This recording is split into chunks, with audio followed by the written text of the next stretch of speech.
Berpolitik itu teguh pada prinsip dan komitmen, tidak kultus.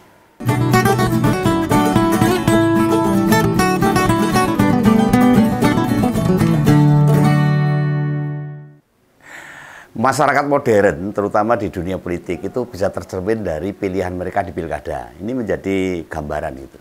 Apakah orang-orang dekat seorang tokoh hampir dipastikan mudah terpilih atau tidak. Nah, ini di pilkada. Apabila orang-orang dekat mereka mudah terpilih, itu menandakan kemerdekaan politik warga negara masih kolot jadul. Dan di pilkada November kemarin itu, salah satu hal yang pantas kita syukuri, politik dinasti mulai ditolak rakyat. Ya, mengapa begitu? Terbukti soal dinasti itu mulai tidak dimaui oleh masyarakat, tidak dikehendaki, ditolak oleh rakyat. Ini tercermin dari orang-orang terdekat Jokowi dan juga keluarga Ratu Atut. Tahu kan? Ibu Ratu Atut, mantan gubernur Banten itu. Nah, sama-sama gak menang di pilkada. Politik dinasti jelas mulai jadi musuh rakyat ini. Musuh utama rakyat itu sekarang dinasti politik. Politik dinasti ternyata tidak selalu membawa kesejahteraan rakyat. Di Banten dari 4 keluarga Ratu Atut hanya 1 saja yang menang. Kemudian dari 24 orang yang di-endorse Jokowi hanya mampu memenangkan sekitar ya 30%-an lah. Yang juga harus dipahami ini, meski kesannya Jokowi itu dekat dengan Prabowo, dukungan Kim plus ke Jokowi sendiri tidak linier, tidak berimbang, ora lurus. Kenapa bisa tak sebut begitu? Nah, buktinya banyak calon kepala daerah yang datang ke rumahnya Pak Jokowi itu, baik di Sumber maupun ketemu di luar, ngobrol, madang-madang, ngopi-ngopi, lalu di depan rumah dikerubuti wartawan, tidak dijamin menang kok. Banyak tuh yang keok. Lama buktinya bekas sekretaris pribadi Bu Iriana aja loh, di kota Bogor keok dan nempati perolehan paling buncit, paling bawah. Urutan keempat dibanding kandidat-kandidat lain. Artinya Jokowi efek tidak ada, tidak berpengaruh di kota Bogor ini. Nah, Ngompores itu mungkin belum lupa. Bu Ratu Atut Kosiah itu siapa ya? Kan saya sebutkan tadi. Mantan gubernur Banten. Yang mampu menarik 8 atau 9 keluarganya untuk menduduki jabatan-jabatan eksekutif dan legislatif. Di Pemda Provinsi Banten tuh. Nah, pilkada November lalu ada 4 orang yang punya hubungan sama Ratu Atut. Maju ikut pilkada barengan itu. Di Provinsi Banten, Mbak Airin, calon gubernur, itu adik iparnya Ratu Atut. Kalah sama Bang Andra Soni. Kemudian di pilkada Kabupaten Serang, anak Ratu Atut itu Andika Hasrumi yang gandengan sama Nanang Supriyatna hanya mendapatkan suara 28,22%. Keok sama istrinya Menteri Desa. Menteri Desa itu loh, yang pakai kop kementerian itu.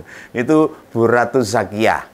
Nah, Bu ini disebabkan konsolidasi memakai jaringan pendamping desa ya, saya nggak tahu. Yang dikendalikan oleh Pak Menteri Yadri Susanto. Ya, faktanya kalah. Yang menang istrinya Pak Menteri. Nah, di kota Serang, adik Ratu Atut, yakni Ratu Ria Mariana, berpasangan sama Subandri Uzuluddin. Ya, nggak bisa apa-apa. Keok juga. Hasil pilkada memperlihatkan ngenes banget itu. Yang memilih dia hanya 22,31% saja. Nah, Ratu Ria ini pernah jadi wakil ketua DPRD. Terus juga ketua Golkar Kota Serang itu berarti ketua DPD Golkar Kota Serang. Kalah juga. Dan keluarga Ratu Atut terakhir, ini untungnya menang. Itu Mas Pilar Saga Iksan, itu statusnya keponakan. Keponakan ya agak jauh tuh. Dia jadi Cawawali Tangsel.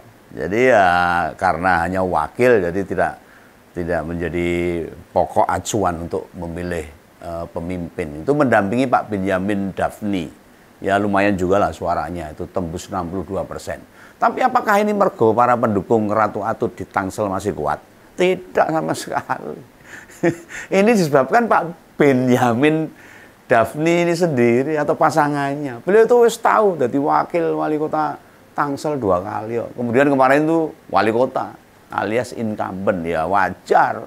Dan kepemimpinannya cukup bagus di Tangsel itu Pak Benyamin itu, ya wajar makanya menang. Nah, potret keluarga Ratu Atut itu serupa dengan orang-orang yang didukung Pak Jokowi. gagal di pilkada. Banyak itu yang kayak gitu. Mungkin beberapa pendukung mantan presiden akan menyodorkan kesuksesan Gibran jadi wapres, menjadi contoh Jokowi efeknya. Menangnya Bobi di Sumatera Utara atau hasil pilkada Solo dan Jawa Tengah. 4 jenjang atau pemilihan di Solo, Jateng, Sumut, dan Pilpres. Itu memang dihitung jelimet sama mereka. Didukung penuh dengan segara tetek bengeknya. Disediakan banyak sumber daya, bukan hanya sumber daya relawan loh. Dukungan finansial sampai dukungan aturan. Nah, seandainya presiden kita ke-7 itu mau jujur, jurdil, nggak kehitung berapa T buat mensukseskan itu semua. Ora umum, duitnya sopo. Nah, makanya selain 4 titik tadi, yang lain sengaja dibiarkan termasuk Jakarta yang akhirnya dimenangkan Mas Pram sama Bang Dul Rano Karno. Lalu kayak Jawa Timur, kenapa bisa menang? Kayak Jabar, hingga wilayah lain menang. Sekedar kebetulan belaka. Rata-rata ya di endorse Jokowi dan menang tanpa banyak cawe-cawe. Ciri-cirinya ada 2. Populer dan incumbent. Nah ini Jokowi efek nggak mempan. Nah duduk kuwi ya tidak memenuhi syarat tadi. Nah kebanyakan ya song kalah. Ini menandakan bukan faktor Jokowinya, melainkan faktor calonnya sendiri.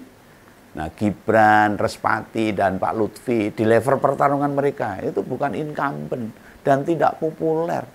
Beda dengan kemenangan Bobi Nasution misalnya di Sumatera Utara yang mengandalkan endorse dekat dengan wonge Jokowi. Tidak akan berpengaruh belas, tidak berdampak sama sekali. Ya, yang tak sebut Cawali Bogor tadi itu salah satu contoh lah. Kurang dekat apa sekretaris pribadi itu? Wih, genah nemplek no tiap hari no, kelet kayak perangko, lengket, no. Kintil saja sama bose. Anggo bocah sing seneng melu orang yang lebih dewasa itu kintil namanya. Ya kalah di Bogor. Itu asisten pribadinya Bu Iriana itu di Bogor. Nah di Karanganyar kurang kepiye, support ke Mas Elias Akbar, putranya Pak Yuliatmono, mantan Bupati Karanganyar Jawa Tengah itu. Ditemui, kon ngancani, hingga Ketua Umum PSI loh itu. Buntutnya Presiden ke-7 itu. Nyebut bapaknya meh dititip nih ke Mas Elias. Loh emang anak-anaknya mantan Presiden pada ngapain itu? Gak pada pulang itu. Nah si bapak wes gak bisa apa-apa. Kata bapak mau saya titipkan Mas Elias itu menekankan betapa keluarga Jokowi berada di belakang penuh Mas Elias ini. Ya piye carane kudu menang di Pilkada Karanganyar. Lah makso gagal kok. Kayak kok. Artinya Jokowi efek di Karanganyar juga enggak berpengaruh. Nah level memenangkan wes ke tingkat all out. Semua dikerahkan, standar pemenangan setingkat memenangkan Respati Astito itu sama dengan di Solo, dan Pak Lutfi Gus Yassin di Jawa Tengah. Nah Bobi Nasution di Sumut itu tuh gaspol. Kita bisa padankan itu, memenangkan mereka itu setara dengan memenangkan keluarga Bu Atut di Banten yang banyak bergerak di pilkada, khususnya kandidat dinasti atau kandidat non partai. Kecuali si kandidat memang orang struktur partai loh. Nah tapi mesti didukung Kim Plus. Jajaran struktural partai yang obah, roda partai, mesin partai yang obah, yang bekerja keras, yang hanya partai di mana si kandidat itu berada. Lah partai lain ya orang belas nggak bergerak tuh. Hanya meminta pas nyoblos, pas orangnya dipilih. Lah mereka tidak berusaha menambah suara dari luar, hanya menjaga para konstituennya aja, tidak memilih lawannya. Nah upaya ini jujur aja loh. Tak sebut gagal ini. Ngopo gagal? Soalnya apabila kandidat dari orangnya Jokowi atau orangnya Atut menang, jumlah perolehan suara mereka lebih kecil dari suara pemilu. Mudeng toh sing tak karepe. Paham nggak? Penjelasannya gini. Masa misal nih kandidat diusung Kim Plus ada 8 partai. Ya, 8 partai. Nah, di pemilu kemarin misalnya dapat 1,2 juta suara. Si kandidat ini kalaupun menang, dipastikan suaranya di bawah 1,2 juta. Lah kebetulan dari yang tak jadikan konten di Ngompol, tak cek perolehan pemilu dengan pilkada. Wih mesti lebih kecil lah. Mbuh di Jatim, di Jateng, di Banten, opone di Jakarta, sing cetha welo-welo kalah. Di Jatim, di Jateng sebenarnya turun suaranya meskipun menang. Karena roda partai yang mendukung dia ora bergerak sama sekali. Banyak yang tidak bergerak. Walaupun banyak pihak ngeklaim Jokowi kalahkan Banteng, terutama di Jateng dan di Solo, itu ya hanya memuaskan nafsunya saja. Jokowi itu secara hitam putih enggak simbol bersatunya Kim Plus Plus. Enggak, bukan simbolnya bersatunya partai-partai yang di Kim Plus Plus. Enggak ada urusannya sama sekali. Lah dicek saja lah. Setelah Pilpres selain petinggi Gerindra, adakah petinggi Golkar atau petinggi PAN, soyoneh kayak lainnya PKB, Demokrat, PKS nemuin Jokowi? Ya sama sekali enggak. Itu tandanya mantan presiden mulai ditinggal. Kemarin-kemarin urusannya padahal jelas loh, memenangkan kandidat. Lo apalagi tahun-tahun mendatang, wes gak ada pilkada kembali. Apa urusannya ketemu Jokowi lagi? Udah gak berkuasa. Bahwa mantan presiden tidak punya pengaruh belas, jelas ora.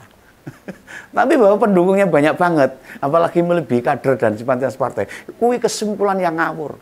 Saya tahu kehidupan relawan itu seperti apa.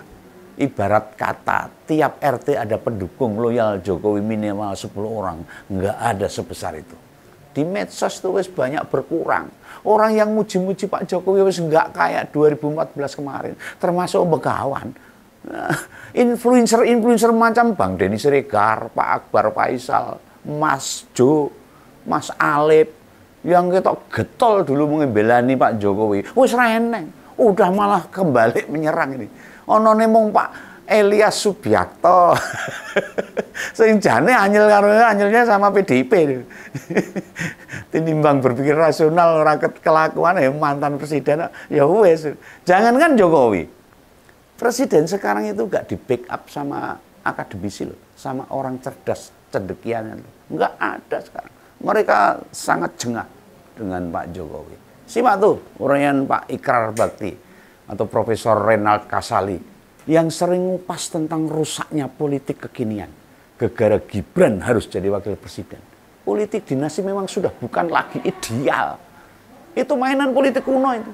Konvensional, bahkan cara berpolitik kolonial. Berpolitik itu mesti bawa ideologi, punya visi atau tujuan yang jelas, bukan awur-awuran. Membawa semangat kemajuan atau dibatasi ada angger-anggernya, ada aturan-aturannya, dibatasi moral, etika. Demokrasi Pancasila kuwi kudu sekedar penting menang, bukan. Tidak bertumpu pada nama orang, tidak. Putuskan Bu Mega, oh salah besar. Jika benar Bu Mega itu hanya memperjuangkan kepentingan sendiri, Mbak Puan akan jadi cawapres atau bahkan capres di Pilpres 2014 dan 2019 atau 2024. Buktinya tidak sama sekali. Jadi, kontestasi Pilkada 2024 itu antitesanya Pilpres 2024. Ya, terima kasih rakyat Indonesia yang tidak lagi mau dengan politik dinasti. Sama dengan Begawan. Itu ya, salam Begawan, salam ngewol. Dadah.